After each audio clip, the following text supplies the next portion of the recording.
आइए हम लोग संधि पढ़ते हैं। संधि जानते हैं संधि क्यों जरूरी है, संधि का हमारे हिंदी साहित्य में क्या जरूरत है, संधि का कहाँ कहाँ योगदान है, इसके बारे में इस वीडियो में देखेंगे। नमस्कार दोस्तों, आपको स्टूडेंट ऑनलाइन एकेडमी में स्वागत है।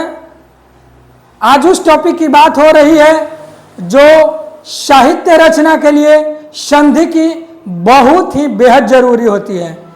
जिस तरह से हमारे समाज चलाने के लिए एक मिलन की जरूरत होती है, उस तरह से साहित्य में शब्दों की रचना करने के लिए हमारा जो होता है संधि की जरूरत होती है। संधि कहने का मतलब है मिलन, शब्दों का, पदों का। हम लोग यहाँ पर जो भिन्न भिन्न वर्णों से मिला करके शब्द पढ़ते हैं और यहाँ पर हम लोगों का संधि पढ़ना है, ठीक है ना। भिन्न भिन्न वर्णों का यहाँ पर हम लोग देखेंगे संधि कैसे है। ये जैसे देख रहे हैं हम लोग दो लोगों का मिलन, ये दो लोग मिल करके और आपस में हमारा क्या बना रहे हैं, एक अच्छा संबंध बना रहे हैं। उसी तरह से हमारा दो वर्णों के मिलने से अच्छे शब्द की उत्पत्ति होगी जो साहित्य की शब्दों की रचना करती है। ध्यान दीजिएगा, वन टॉपिक वन वीडियो हमारा सभी वीडियो रहते हैं। एक टॉपिक देखेंगे और उस टॉपिक को क्लियर कर लेंगे। आज हमारा टॉपिक है संधि। आज हमारा टॉपिक क्या है, संधि है। संधि पर बात करेंगे किस तरह से हमारा संधि काम करता है। संधि कहते कि वर्णों के मेल को, वर्णों के हमारा जो मेल होता है और उस मिलने से जो नए वर्ण बनते हैं, क्या बनते हैं, नए वर्ण बनते हैं। नए वर्ण बनते हैं, नए जो वर्ण बनते हैं हमारा, उस तरह से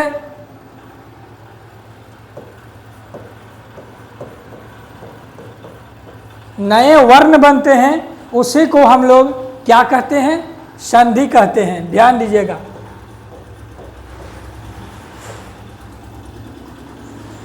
संधि जब वर्ण मिलते हैं, वर्ण अब हम लोग जानेंगे वर्ण दो प्रकार के होते हैं। वर्ण हमारे यहाँ पर क्या पढ़ेंगे, दो प्रकार के। पहला जो वर्ण होता है एक स्वर वर्ण होता है, स्वर वर्ण, और दूसरा हमारा होता है व्यंजन वर्ण, ठीक है ना। व्यंजन वर्ण, स्वर वर्ण और व्यंजन वर्ण, इनका ही हमारे संधि में बहुत ज़्यादा इस्तेमाल है। स्वर वर्ण आपने पढ़ा होगा, क्या पढ़ा होगा, ओ आ ई, यानी आ ई जो है हमारे स्वर वर्ण होते हैं, जबकि व्यंजन वर्ण क्या होते हैं, क ख ग घ हमारा जो होता है व्यंजन वर्ण होता है, ठीक है ना। क्या होता है हमारा, क ख ग घ जो होता है हमारा व्यंजन वर्ण। आइए अब हम संधि के भेदों के बारे में जानते हैं। संधि के कितने भेद होते हैं, तो संधि के हमारा तीन भेद होता है। कितने भेद होते हैं, तीन भेद, ठीक है ना। पहला है स्वर संधि, दूसरा आपका है व्यंजन संधि, तीसरा है आपका विसर्ग संधि, ठीक है। स्वर संधि, व्यंजन संधि और विसर्ग संधि, ओके। स्वर संधि क्या है, व्यंजन संधि क्या है, विसर्ग संधि क्या है, इसके बारे में हम जानेंगे। स्वर संधि, ध्यान देना है, स्वर संधि, इसमें जो दोनों स्वर वर्णों का मेल होता है। इसमें जो संधि जो होते हैं, इसमें दोनों स्वर वर्ण का मेल होता है। पूर्व पद और अंतिम पद, पूर्व पद और अंतिम पद, अंतिम पद जो होता है ना, दोनों में स्वर वर्णों के मेल से हमारा स्वर संधि की उत्पत्ति होती है, ठीक है।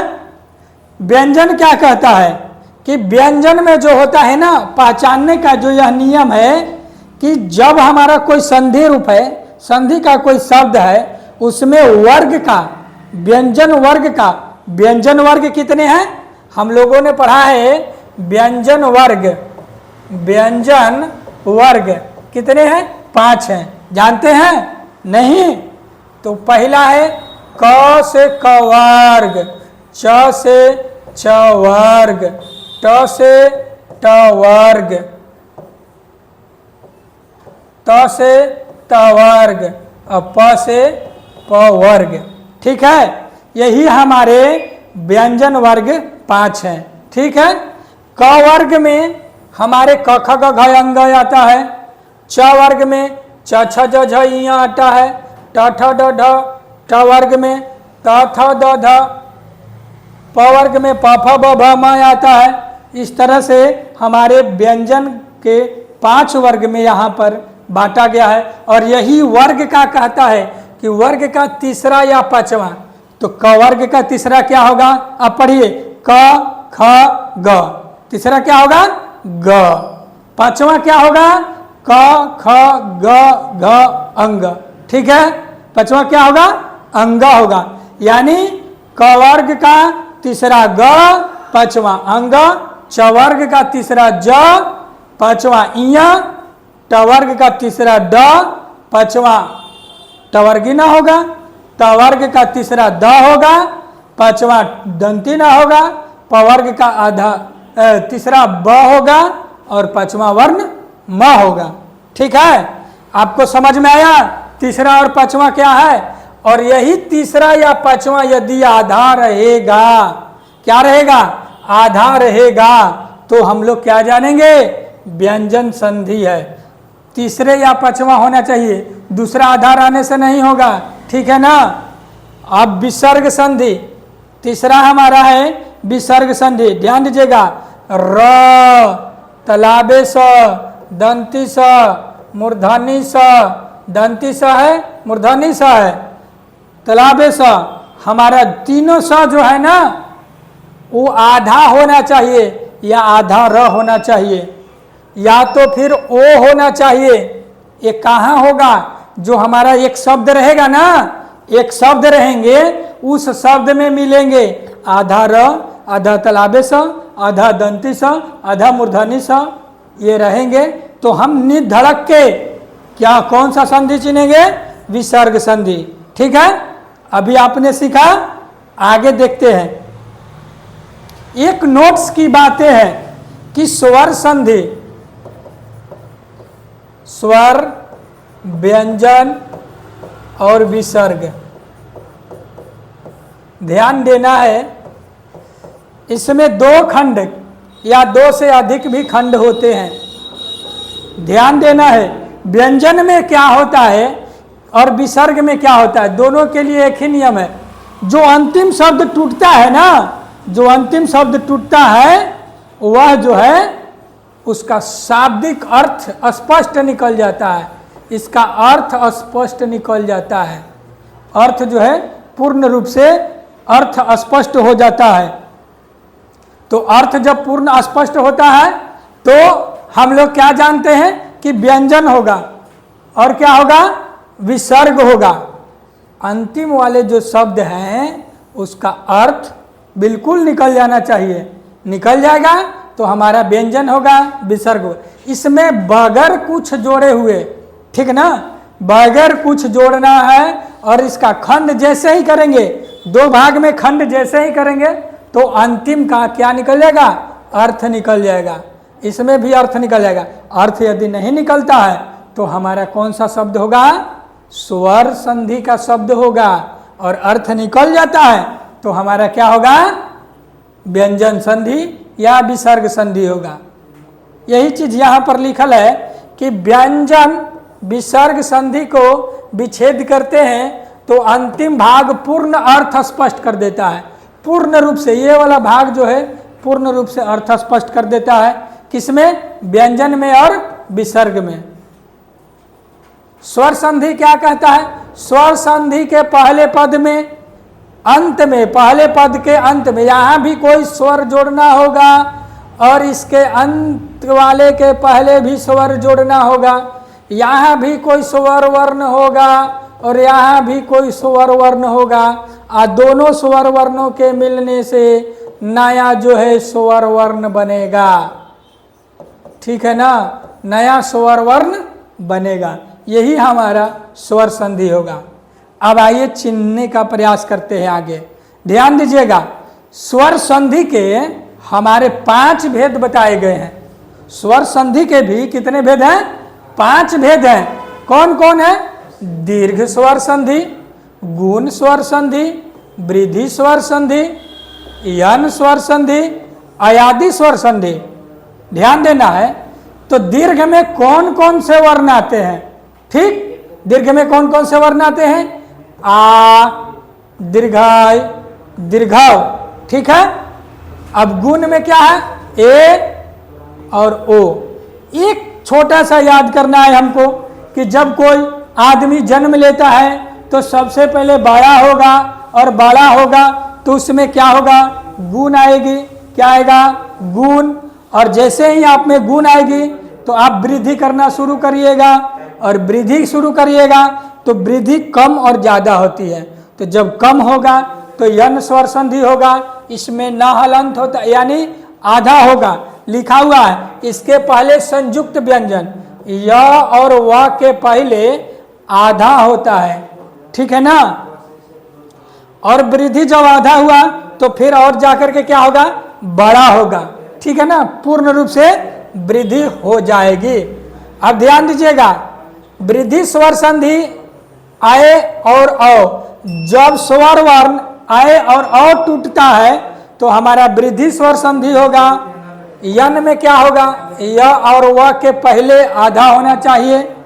अयादि में क्या होगा? अय और औ आएगा। ठीक है ना, यानी व के पहले पूरा और य के पहले पूरा। ठीक है। गुण में ए और ओ होता है। ठीक, गुण में ए और ओ होता है, और गुण का वृद्धि किया हुआ क्या हो जाता है? गुण में ए में देखिए बढ़ गया, ए में क्या हो गया? वृद्धि का मतलब ही होता है बढ़ना। बढ़ गया तो क्या हो गया? अय। ओ बढ़ गया तो क्या हो गया? ओ। ठीक है ना। अब इसके हम लोग कुछ आगे एग्जाम्पल देखते हैं क्या है। अब ध्यान देंगे, हमने क्या बताया था? स्वर, व्यंजन और विसर्ग।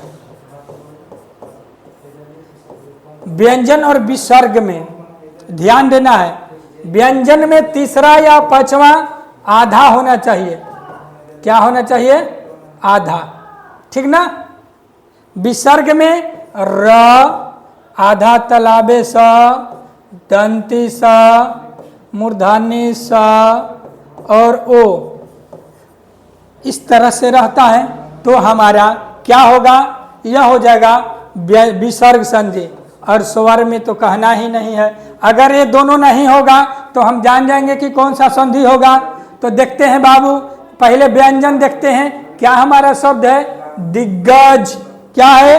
दिग्गज। दिग्गज में क्या लोक रहा है? आधा गो, आधा गो। तीसरा है क ख ग, क ख ग, तीसरा है ना।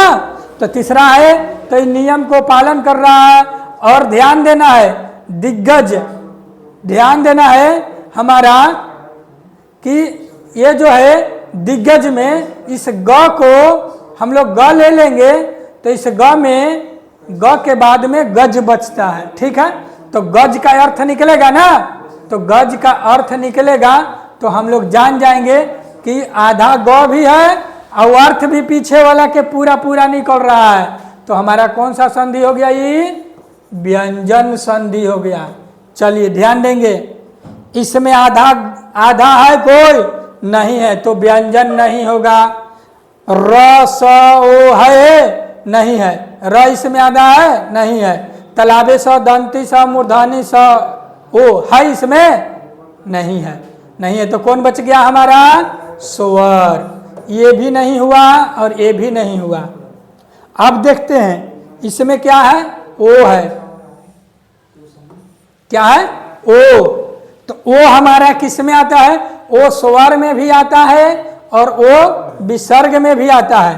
तो ओ के बाद हम देखेंगे कि यदि अर्थ निकल जाए, यदि अर्थ निकल जा रहा है तो हम जानेंगे ज बच गया। ओ के बाद में क्या बच गया? ज।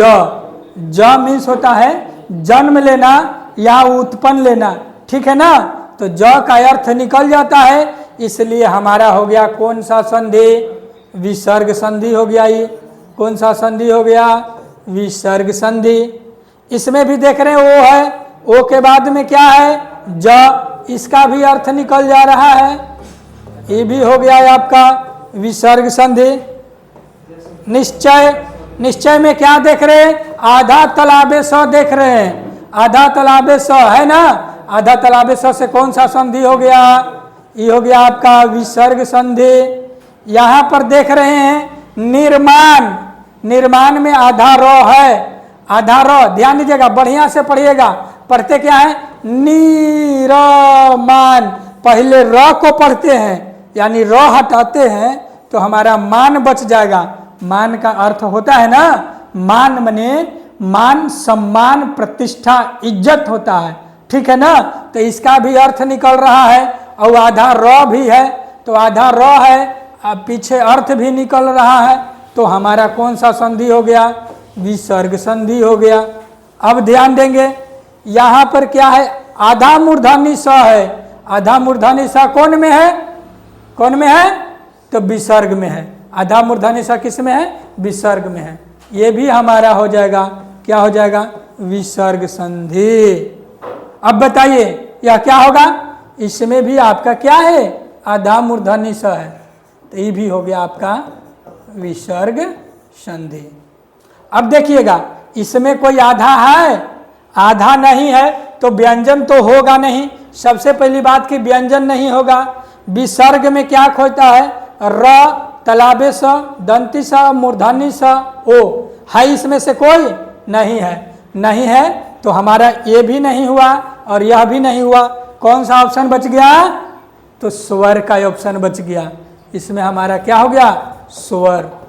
चलिए इसमें देखेंगे देवेंद्र, इसमें सर आधा न है, आधा न है जो पांचवा है, लेकिन आधा न के बाद में क्या बच गया हमारा, द्र, क्या बच गया, द्र।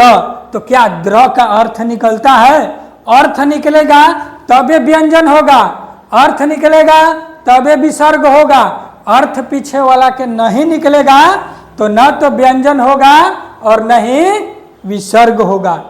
तो हमारा यह कौन सा संधि होगा, तो यह हमारा क्या हो गया, स्वर संधि हो गया। अब देखेंगे इसमें आधा है, सबसे पहले कोई भी उदाहरण हो उसमें हम देखेंगे आधा, आधा में भी अगर तीसरा या पांचवा हो और उसके बाद वाले शब्द का अर्थ पूर्ण रूप से निकल जाता है, तब हमारा व्यंजन संधि हो जाएगा, ठीक है ना। तो यहाँ ब है, ब तो आधा है, लेकिन इसके बाद ज है, तो ज का अर्थ होता है, ज का अर्थ मैंने बताया था यहाँ, ज मीन्स जन्म लेने वाला, जन्म लेने वाला, ठीक ना। किसका अर्थ है, ज का, ज का अर्थ क्या है, जन्म लेने वाला। तो यह भी हो गया हमारा कौन सा संधि हो गया, व्यंजन संधि हो गया, ठीक है। अब देखिए अंग आधा है, अंग क्या है, आधा है, तो अंग आधा है, तो अंग आधा कैवा रूप है, ये पांचवा, वर्ग का कौन सा है, पांचवा है वर्ग, पांचवा है। तो इसके बाद वाले का अर्थ हम जानेंगे, यदि अर्थ रहेगा और पांचवा है तो हमारा कौन सा संधि हो जाएगा, व्यंजन संधि होगा। मैं का अर्थ होता है लीन हो जाना, उस वातावरण में ढल जाना, इसलिए यह भी हमारा कौन सा संधि हो गया, व्यंजन हो गया। अब देखेंगे आधा है इसमें, आधा तो र लोक रहा है, तो किसके बाद, विद्यार्थी, र यहाँ पर आएगा, ठीक है ना। तो र के बाद क्या बच जाएगा, थी बच जाएगा, क्या बच जाएगा, थी। तो थी का कोई शब्द अर्थ निकलता है, अगर अर्थ निकलता तो हमारा आधा र से विसर्ग हो जाता, लेकिन थी का कोई अर्थ नहीं निकल रहा है, इसलिए हमारा विसर्ग संधि नहीं होगा। तो इसमें आधा है, तीसरा पांचवा कोई आधा नहीं है, तो हमारा कौन सा संधि हो जाएगा, स्वर संधि होगा। यह कौन सा संधि हो जाएगा? स्वर संधि होगा। ठीक है। संतोष, संतोष हमारा आधा ना है और इधर तोष का अर्थ निकल जाता है, इसलिए हमारा यह शब्द हो जाएगा कौन सा संधि? व्यंजन संधि। ठीक है, आपको समझ में आ रहे हैं? आगे देखते हैं। इस तरह से यदि आपको वीडियो यह समझ में आ रहा है तो इस चैनल पर ढेर सारे वीडियो हैं, क्वेश्चन टैग, एम्फैटिक जैसे सेंटेंस है। इस सेंटेंस को हम इस्तेमाल करेंगे, देखेंगे और अपने जीवन के लिए लाभदायक बनाएंगे।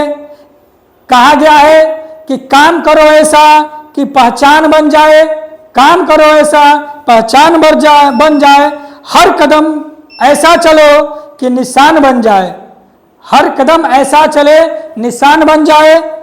जहां भी जिंदगी हो तो हर कोई काट लेता है, यहां भी कोई जिंदगी है तो काट लेता है। जिंदगी जियो इस कदर कि मिसाल बन जाए, जिंदगी जियो इस कदर कि मिसाल बन जाए। वीडियो इस तरह देखें कि आपके जीवन में सफल हो जाए। धन्यवाद।